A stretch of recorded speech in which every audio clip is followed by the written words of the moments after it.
बिस्मिल्लाहिर्रहमानिर्रहीम। Today our topic is Papanicolaou staining, यानी इसको हम पैप स्टेनिंग भी कहते हैं और पेपिनोकोला जो है वो इसका कंप्लीट नेम है और इसकी जो शॉर्ट फॉर्म है वो है पैप, जैसे PAP पैप। पेपिनोकोला का शॉर्ट फॉर्म पैप है और बेसिकली हम इसे क्या कह रहे होते हैं, पैप स्टेनिंग कह रहे होते हैं। इसका आज हम डिस्कस करेंगे प्रिंसिपल, यूजेस और इसका प्रोसीजर कि किस तरह से हम इसको परफॉर्म करते हैं।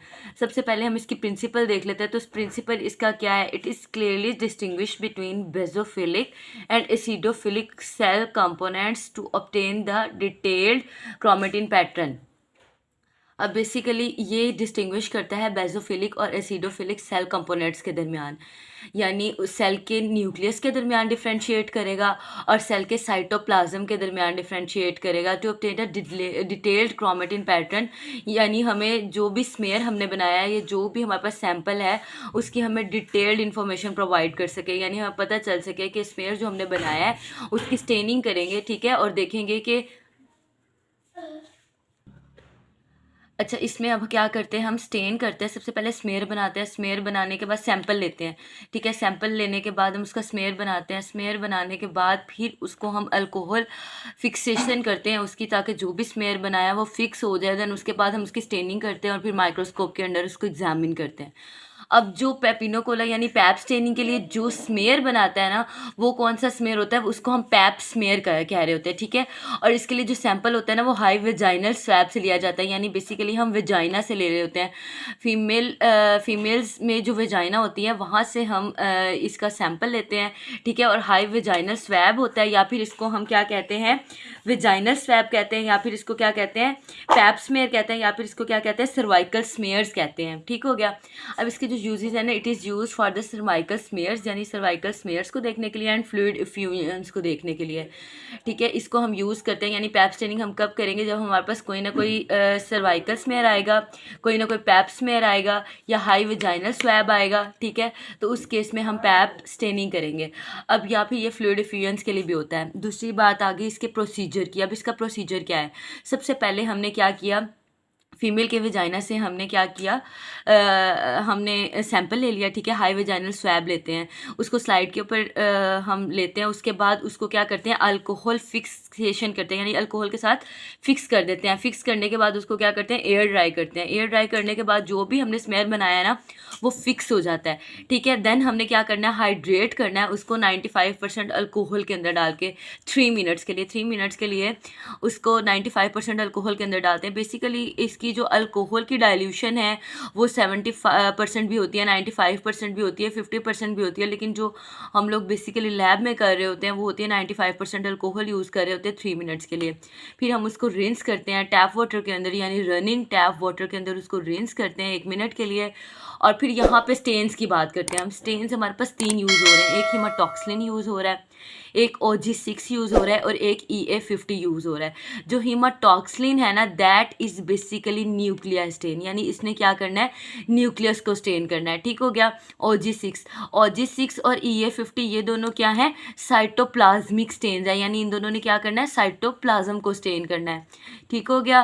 और जो हमारी हीमाटॉक्सिलिन है जो बेसिकली न्यूक्लियस को स्टेन कर रही है, ये कौन सा कलर देगी, न्यूक्लियस को ब्लू कलर देगी या ब्लैक कलर देगी। लेकिन जो हमारे पास OG6 है और EA50 है, ये दोनों जो है ये साइटोप्लाज्मिक कलर्स हैं, इन्होंने साइटोप्लाज्म को कलर देना है। तो साइटोप्लाज्म को आप कौन सा कलर देंगे, ये ब्लू या ग्रीन कलर। अच्छा अब मज़े की बात है कि साइटोप्लाज्म भी 2 तरह का होता है। एक होता है नॉन कैराटिनाइजिंग स्क्वेमस सेल्स होते हैं, साइटोप्लाज्म के अंदर 2 तरह के सेल्स होते हैं, एक होते हैं नॉन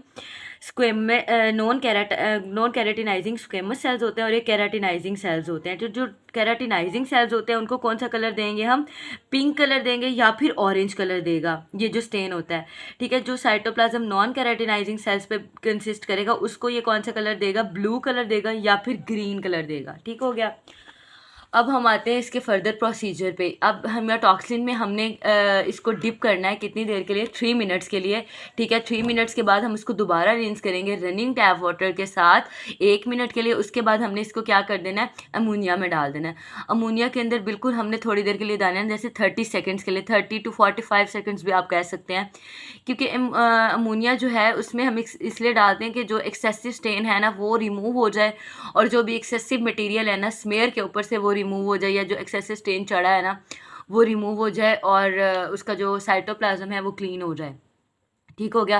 फिर दोबारा से उसको रिंस करते हैं हम रनिंग टैप वाटर के साथ 1 मिनट के लिए, और फिर हम अगेन उसको स्टेन करते हैं OG6 के साथ, यानी OG6 के अंदर उसको डालते हैं 3 मिनट्स के लिए। 3 मिनट्स के लिए डालने के बाद हमने उनको रिंस करना है, किसके साथ रिंस करना है, 95% ऑफ अल्कोहल के साथ 1 मिनट के लिए, ठीक है।